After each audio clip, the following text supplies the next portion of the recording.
آپ کبھی کوئی مشکلات اور پریشانیوں، الجھنوں، تکلیفوں، مسائل میں کھو جائیں،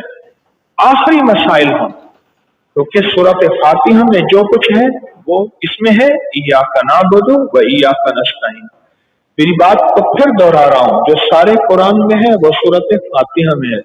اور جو سورۃ فاتحہ میں ہے وہ ایاک نعبد و ایاک نستعین میں ہے۔ فرمایا کہ جو شخص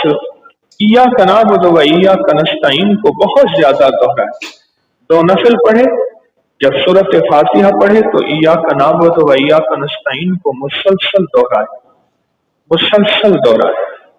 اور اپنے مقصد کا تصور مشکل اور دھیان کا اللہ کی ذات عالی میں گڑ گڑاتے ہوئے،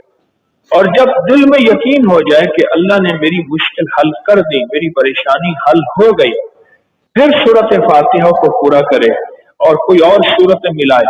اور پھر رکوع اور پھر سجدہ، پھر دوسری رکعت میں کھڑا ہو، اسی طرح سورۃ فاتحہ پڑھے، اور سورۃ فاتحہ کے بعد درمیان میں جب پہنچے ایاک نعبد و ایاک نستعین، اس کو پھر سے توجہ سے دہرائے۔ یہ ایسے مشکل کشا نفل ہیں، ایسے حاجت روا نفل ہیں، اور زندگی میں مسائل اور 100% پریشانیوں کا حل ہے۔ آج تک کسی بندے کی خطا نہیں ہے، کوئی پڑھنے والا ہو، گڑ گڑانے والا ہو، اور اللہ کے سامنے اپنی بھکاری بن کے، محتاج بن کے اپنی ضرورتوں کو پورا کرانے والا ہو، آج تک کوئی بندہ مجھے یاد نہیں، یا میرے جب تک میں سال سے بتا رہا ہوں کہ آج تک کسی کو اس کا حل نہ ملا۔ کسی نے جا کے موتی مسجد میں یہ نفل پڑھے، کسی نے اپنے گھر میں،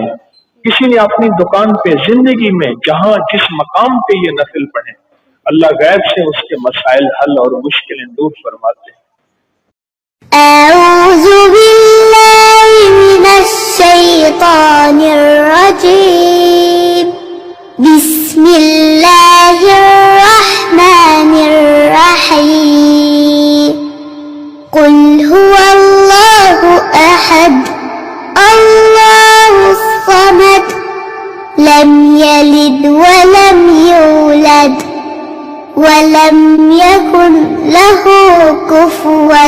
احد۔